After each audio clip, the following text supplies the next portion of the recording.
Right now, as you watch this, air conditioning is consuming 10% of all the electricity generated on planet Earth. Not 10% of residential electricity, not 10% of one country's grid. 10% of every watt produced by every power plant in every nation on the planet. In buildings alone, cooling eats 20% of total electricity demand. And in 2022, that hunger for cold air pumped 1 billion metric tons of carbon dioxide into the atmosphere. 1 billion tons, from cooling alone. And here is the part that should keep you up at night. By 2050, global electricity demand for air conditioning is projected to more than double, reaching 4,500 terawatt-hours per year. We are not even close to the peak of this problem. We are standing at the base of a mountain that is still growing. In the hottest countries on Earth, the ones being hammered hardest by rising temperatures, cooling already accounts for more than 70% of peak electricity demand. That is not a typo. 70%. That is why those nations experience rolling blackouts during heat waves. The grid cannot handle everyone turning on their air conditioning at the same time, and every time those units kick on, they are burning fossil fuels to fight heat that was partially caused by burning fossil fuels. It is a feedback loop with no off switch. But it gets worse. The refrigerants inside those air conditioning units, hydrofluorocarbons known as HFCs, have hundreds to thousands of times more warming potential than carbon dioxide itself. So the machines we built to survive the heat are accelerating the heat. And by 2050, the world is expected to add 1.6 billion new air conditioning units. We are scaling the problem, not solving it. Unless someone finds a way to cool buildings without electricity, without refrigerants, without emissions, and without any energy input whatsoever. Which is exactly what happened in a lab at Stanford University. Professor Shanhui Fan runs an engineering lab at Stanford that most people have never heard of, and that is a problem, because what his team accomplished in 2014 might be the single most underreported climate breakthrough of the last decade. His lab engineered a multilayer optical film, thinner than a sheet of aluminum foil, using precisely stacked layers of hafnium dioxide and silicon dioxide. This film does two things simultaneously that no material had ever done before. First, it reflects 97% of incoming sunlight. Almost nothing gets through. But the second function is the one that changes everything. The film emits heat as infrared radiation at a very specific wavelength range, between 8 and 13 microns, and fires it directly through the Earth's atmosphere into outer space. That wavelength range is not random. It corresponds to what physicists call the atmospheric window, a gap in the Earth's atmospheric absorption spectrum where infrared radiation passes straight through without being captured by water vapor, carbon dioxide, or any other greenhouse gas. Think of it as a hole in the blanket that wraps our planet. Most heat that radiates from Earth's surface gets caught by the atmosphere and bounced back down, which is exactly what keeps the planet warm enough to support life. But in that 8 to 13 micron range, infrared radiation sails through the atmosphere unobstructed and escapes into the vacuum of space. Space, by the way, sits at roughly 3 Kelvin. That is negative 270 degrees Celsius, the coldest possible heat sink in the known universe. Professor Fan's film essentially turns any surface it covers into a one-way heat exhaust pipe aimed directly at that infinite cold reservoir. And it works. In 2014, Fan's team achieved something that had never been done before in the history of materials science. They demonstrated subambient cooling, meaning the film-covered surface dropped to 4.9 degrees Celsius below the surrounding air temperature in direct sunlight with zero electricity. No fans, no compressor, no refrigerant, no energy input of any kind. The sun was beating down on this material, and it was getting colder than the air around it. That is not incremental improvement. That is a violation of what most people assume is possible. The principle behind it is called radiative sky cooling. Physicists have understood it for decades. It is the same reason frost forms on car windshields on clear nights, even when the air temperature is above freezing. The surface radiates heat into space faster than the surrounding air can replenish it.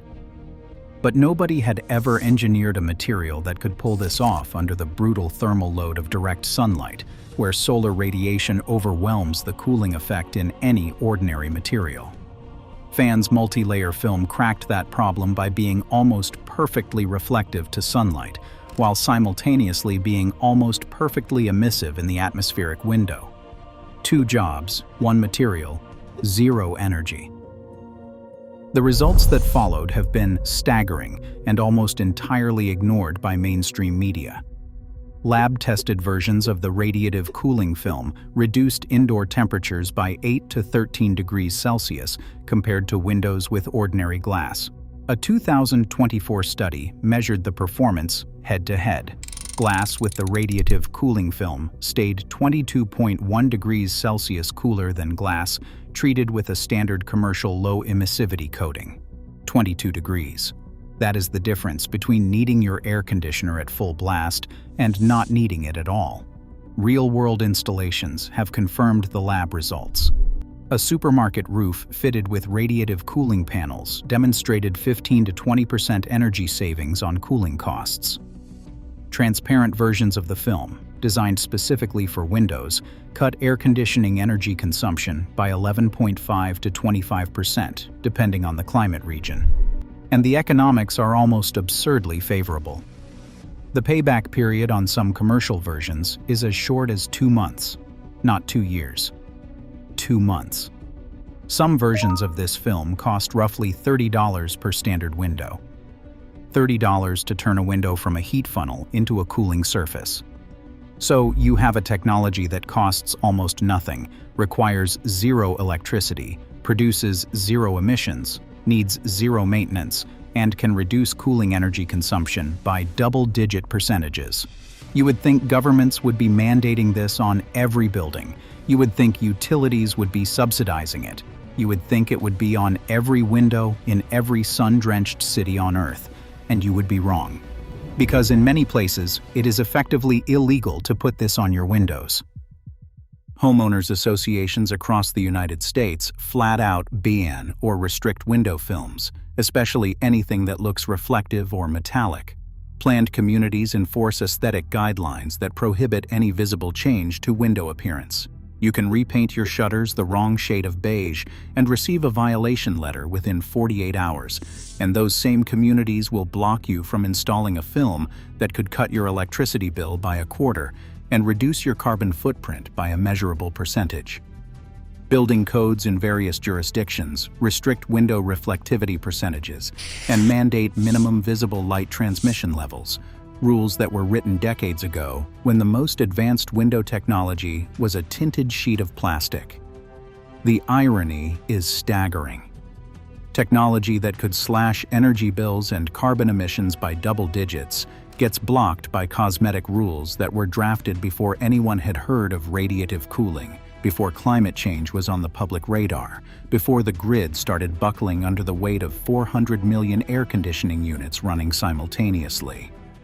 Even where the films are technically legal, the HOA approval process can be so burdensome, so slow, so deliberately opaque, that it functions as a de facto ban. Submit your application. Wait 6 weeks for the Architectural Review Committee to meet. Get denied because the film has a slight blue tint that does not match the community color palette. Appeal. Wait another 2 months. The codes and covenants that block this technology were designed to preserve neighborhood aesthetics, not to evaluate emerging climate solutions, and nobody has updated them. We are regulating 21st century materials with 20th century rules and wondering why adoption is slow. Meanwhile, the market is moving whether the regulations keep up or not.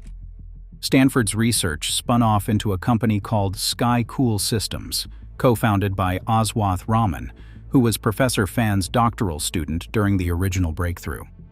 SkyCool has deployed radiative cooling systems at more than 20 commercial sites across the United States, with over 100,000 square meters of panels already installed. Their revenue hit $3.33 million in 2025, representing tenfold year-over-year growth, with $4.2 million already contracted for 2026.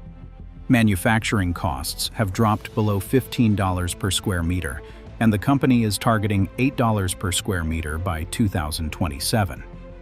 At that price point, covering an entire commercial roof becomes cheaper than running the air conditioning it replaces within a single cooling season. And SkyCool is no longer alone. Major corporations including 3M and Dow Chemical filed patents in the radiative cooling space in 2024 and 2025. When companies of that scale start filing intellectual property in a technology area, it means one thing: mass-market consumer products are coming. The window film you can buy for $30 today is the first generation. The versions coming in the next 3 to 5 years will be cheaper, more transparent, more effective, and available at every hardware store. Here is what you need to understand about the stakes. Air conditioning is responsible for roughly 3% of total global greenhouse gas emissions. 3% does not sound like much until you remember that global emissions total around 50 billion tons of carbon dioxide equivalent per year. 3% of that is 1.5 billion tons. Radiative cooling film applied at scale, on windows, on roofs, on walls, could meaningfully dent that number without generating a single watt of electricity or producing a single molecule of refrigerant. Every window on every building in every city is a potential cooling surface that currently does nothing except funnel solar heat into interior spaces, where we then spend enormous amounts of energy removing it.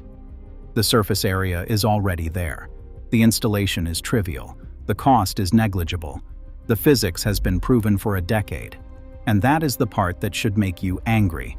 This is not a technology that needs another 10 years of research. It is not waiting on some materials science miracle. It is not theoretical. It is not a concept. It is a product you can buy today. The same physics that makes it work, infrared radiation escaping through the atmospheric window into the cold vacuum of space, has operated since the moment Earth developed an atmosphere. We did not invent this phenomenon. We just finally learned how to use it. Stanford proved the concept works in 2014. SkyCool proved the business model works in 2025. The question has never been whether radiative cooling is real.